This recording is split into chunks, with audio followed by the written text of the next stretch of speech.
Mama T's mysterious cooking. In the heart of the bustling city of Ogoloma, nestled between a rickety bookstore and a faded tailor's shop, stood a modest eatery. Its sign, painted in bold letters, simply read, Mama T's Kitchen ***. The aroma that drifted from within was unlike anything the city had ever known, a tantalizing mix of spices, warmth, and something inexplicable. Mama T was a plump woman in her late 50s with a vibrant head wrap and a smile as bright as the morning sun. She was known for her kindness and a knack for cooking meals that did more than satisfy hunger. They healed hearts, brought people together, and, as some whispered, could change destinies. Every morning, a line formed outside her kitchen, with people from all walks of life waiting for a taste of her famous dishes. Yet, no one ever saw Mama T shop for ingredients or receive deliveries. Her pantry seemed to be a bottomless treasure trove of fresh produce and exotic spices. One particularly crisp morning, young Emeka, a curious journalist from the city paper, decided to unravel the mystery of Mama T's cooking. He had heard countless tales of her meals transforming lives, of the old widower who found joy after tasting her pepper soup, or the orphaned siblings who reconciled over her jollof rice.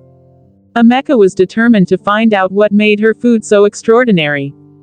He arrived early, just as Mama T was opening her doors. "Mama T, good morning," he greeted, his camera slung around his neck. "Good morning, my son. How can I help you today?" she asked, her eyes twinkling. "I'd like to interview you, Mama. Everyone talks about your food, but no one knows how you do it. What's your secret?" Mama T chuckled, a deep, hearty laugh. "Ah, secrets, Sit down, Emeka. Let me make you something." As he settled into a corner, Mama T moved with graceful precision, her hands a blur of activity. She didn't consult any recipe, yet every pinch of spice, every slice of vegetable seemed purposeful. "Do you know why people come to me?" she asked, her voice soft but commanding attention.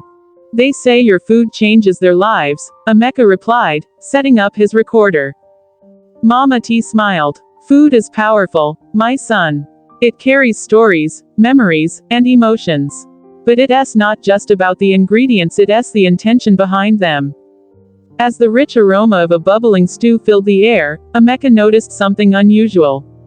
The steam rising from the pot seemed to shimmer, forming fleeting images: a child laughing, a woman dancing, a man embracing his friend. What is that?"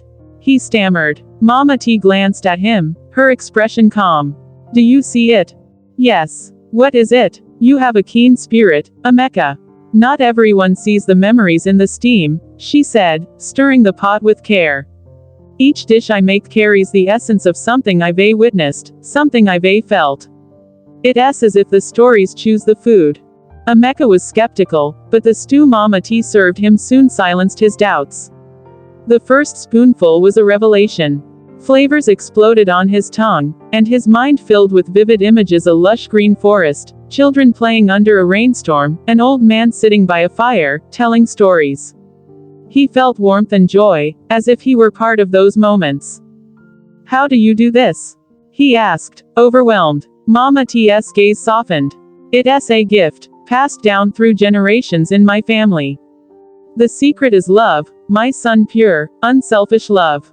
It's the kind of love that listens to people's needs, even when they don't speak them aloud. The spices, the vegetables, the meat, they all respond to that love." "But how do you know what someone needs?" She pointed to her chest. "I feel it here. When someone walks through my door, I sense their pain, their joy, their longing. The food speaks to them in ways words cannot." Just then, a frail-looking woman entered the kitchen, her eyes sunken with despair. Mama T glanced at her, her face thoughtful. She turned back to the stove, quickly assembling a plate of yam porridge. The woman ate in silence, tears streaming down her cheeks.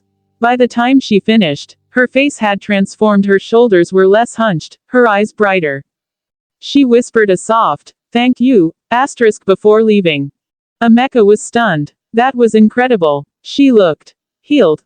Mama T nodded. Sometimes, people need a reminder of hope, of comfort. Food can do that. Over the following weeks, Emeka spent more time at Mama T's, documenting her stories and the lives she touched. He never fully understood the magic of her cooking, but he learned to respect it. Her secret wasn't just in the spices or recipes, it was in her unwavering compassion and her ability to see beyond the surface. Months later, when his article was published, Mama T's kitchen became even more renowned. But to the people of Ogoloma, she remained the same, a humble woman with a mysterious gift, feeding not just stomachs but souls. And as for Emeka, every time life got overwhelming, he found himself back at Mama T's, savoring her food and the love it carried.